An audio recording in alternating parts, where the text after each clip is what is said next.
मैं आपको यूपी के फिगर्स बताता हूं। वो कहते हैं कि हम कोई भेदभाव नहीं करते हैं। यूपी के कुंवर बासित अली स्टेट प्रेसिडेंट है माइनॉरिटी मोर्चा के, उन्होंने कहा कि 46 लाख प्रधानमंत्री आवास योजना के घर उत्तर प्रदेश में मिले, जिसमें से 18.5 18.5 लाख बेनिफिशरीज मुस्लिम्स हैं। कोई भेदभाव नहीं है। और स्पेसिफिकली अगर कहें तो उन्होंने एक शाहजहांपुर का एग्जाम्पल दिया है। यहां पर 760 घर बने हैं, जिसमें से 524 मुसलमानों को दिए हैं, 70%। नहीं तो आप दिए हैं तो एहसान कर रहे हैं क्या? मेरा वही टैक्स पेयर है, देश का पैसा है। कोई योगी जी का घर का पैसा है क्या? उनका घर का तो पैसा नहीं है, देश का पैसा है। आपको तो कॉन्स्टिट्यूशन में आर्टिकल 30 रखा गया, कॉन्स्टिट्यूशन में राइट टू इक्वालिटी रखा गया, कॉन्स्टिट्यूशन में ये सब चीजें रखी गई हैं, तो आपको करना जरूरी है। वो कह रहे हैं कि हम घर दे रहे हैं, राशन दे रहे हैं, और ओवैसी साहब कहते हैं कि दाढ़ी टोपी देख के उसको लोग मारने लगते हैं। बिल्कुल मार रहे हैं। आपकी कस्टडी में 2 लोगों को आप मार दिए। कोई महीना, हर महीने में 2 लोगों को गोली मारते हैं आप। हर महीने में 2-3 घर को तोड़ देते हैं बुलडोजर से। उसके बारे में बात करिए। क्यों वक्फ प्रॉपर्टीज पे आप कब्जा कर रहे हैं? गवर्नमेंट वक्फ प्रॉपर्टीज को क्यों छीन रहे हैं आप लोग?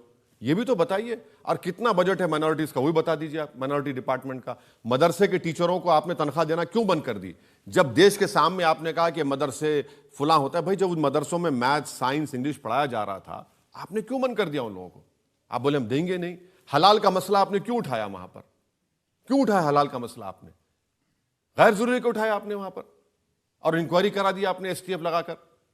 नहीं कराना चाहिए था। क्यों कराए भाई? आप इसमें देखिए, इशू क्रिएट करना, और कोई इशू है ही नहीं, आप इशू क्रिएट कर दिए। देखिए, आपके बारे में सबसे सही बात हिमंता बिस्वा शर्मा ने कही। हैदराबाद में गए, उन्होंने कहा ओवैसी ने पूरे हैदराबाद में हमास के पोस्टर लगा दिए हैं। मैंने ओवैसी को बोला कि तुम्हारा पासपोर्ट वीसा बनवा देता है, तुम गाजा जाओ, लेकिन वहां जाते नहीं है, यहीं से शोर मचाते हैं। नहीं,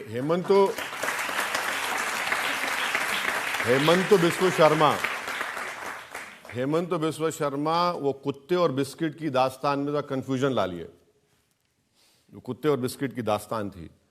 हमास का कोई पोस्टर हैदराबाद में नहीं लगा। ये झूठ बोल रहा है हेमंत बिस्वा शर्मा।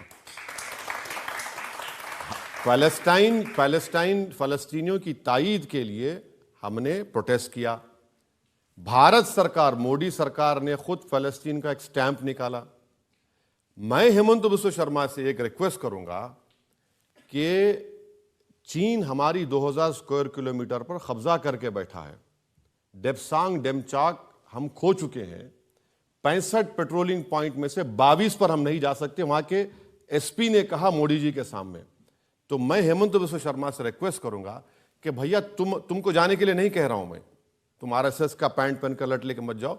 मैं यही कह रहा हूं कि मुझे और रजत शर्मा को कैमरा के साथ डेप्सांग डेमचाक लेकर चल जाओ। हम देखना चाह रहे हैं वहां पर क्या हो रहा है। इतना कर दो बस, आप इतना कर दो। आप वो भी नहीं करते। तो हेमंत बिस्वा शर्मा बोलते हैं ज्यादा, उनको लगता है कि अब मैं सेकंड अमित शाह बनूंगा। तो अब बीजेपी में ख्वाब देखना गुनाह है, इतने बड़े ख्वाब देखना, उनको शायद नहीं मालूम।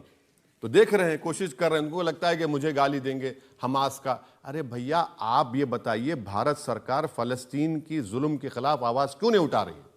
भारत सरकार इंटरनेशनल कोर्ट ऑफ जस्टिस में क्यों नहीं गई? साउथ अफ्रीका चले गया, हाँ, आपके ब्राजील चला गया। हम G20 है, G20 में बड़े बड़े मालिक चले गए। उस ऑफर का क्या करेंगे जिसमें वो आपको कह रहे हैं मैं आपको गाजा पट्टी भेज देता हूं, चले जाइए? नहीं, मैं देखिए, गाजा पट्टी जाने का है तो चलिए, भारत सरकार डेलीगेशन लेके जाए, हम जाने तैयार हैं। भारत सरकार चल के देखें। हम चाहते हैं कि 20 लाख की आबादी गाजा की, 13 लाख लोग बेघर हो चुके हैं, 30,000 लोग इजराइल ने मार दिया, जिसमें से 16,000 मासूम बच्चे हैं, 8,000 लोगों की लाशें बिल्डिंगों में, डेब्रिस में पड़ी हुई हैं, और मोदी जी बात ही नहीं करते। और मोदी जी क्या करते हैं? दुबई जाते हैं, वहां शेख को मिलते, या हबीबी आगल। अब बताइए, ये कौन सी मोहब्बत है? अब देखिए, इनका हेमंतों का जहन देखिए। ओवैसी को हमास से मिला दो, हमास से मिला दो। अरे भाई, तुम ओवैसी को मिलाते उन लोगों से जो भारत की आजादी के लिए लड़े। अल्लामा फजले खैराबादी जो काला पानी की सजा में इंतकाल हो गया। तुम ओवैसी को मिलाते ब्रिगेडियर उस्मान से, जिसने 47 में अपनी जान दे दी। तुम ओवैसी को मिलाते हवलदार अब्दुल हमीद से, जिसने 65 की जंग में अपनी जान को कुर्बान कर दिया। तुम ओवैसी को मिलाते जौहर बरादरान से, मौलाना अबुल कलाम आजाद से, मगर नहीं, तुम्हारा थॉट प्रोसेस ही ये है, मुसलमान टू टेररिज्म। उन्होंने कहा कि जैसे आर्टिकल 370 हटा दिया, जैसे हमने राम मंदिर बना दिया, ऐसे ही निजाम और ओवैसी दोनों हैदराबाद से मिट जाएंगे। हम नहीं मिटेंगे, जब तक दुनिया रहेगी हम इंशाल्लाह हम रहेंगे, आबाद रहेंगे। हाँ, जिस दिन हम मिटेंगे उस दिन दुनिया ही मिट जाएगी, याद रखो। तो ये इनका बोलने का थॉट प्रोसेस है। अब इनको क्या लग रहा है कि वहां पर इतना जुल्म किया आसाम के मुसलमानों पर, उसके बावजूद भी आसाम में मुस्लिम बच्चे और बच्चियां जो है सबसे ज्यादा नंबर में नीट में क्वालिफाई हो गए। तो हेमंत तो परेशान हो गए कि क्या ये कैसे इतने क्वालिफाई हो गए। और वहां पर जितने मदरसों को उन्होंने डिमोलिश किया डिजास्टर मैनेजमेंट एक्ट का इस्तेमाल करके, कभी इसकी तारीख नहीं मिलती। कई लोगों को उन्होंने होमलेस कर दिया मुसलमानों को वहां पर, और जरीमैंडरिंग करके उन्होंने असेंबली कॉन्स्टिट्यूंसीज बना दी वहां पर। तो ये इनका रिकॉर्ड आसाम का है। अब तो उन्होंने चिंता की है छोटी छोटी मुस्लिम बच्चियों की जिनकी शादी जबरदस्ती कर दी जाती थी। Prohibition of child marriage central act है, पॉक्सको एक्ट है। चाइल्ड मैरिज का एक स्टडी है, गरीबी की वजह से चाइल्ड मैरिज होती है। अच्छा, उनको यह भी नहीं मालूम कि भारत सरकार का डेटा है कि 12 मिलियन चाइल्ड मैरिजेस इंडिया में हुई, 84% तो हमारे हिंदू भाई बहनों में की हुई है, 11% मुसलमानों की है। तो कहां पर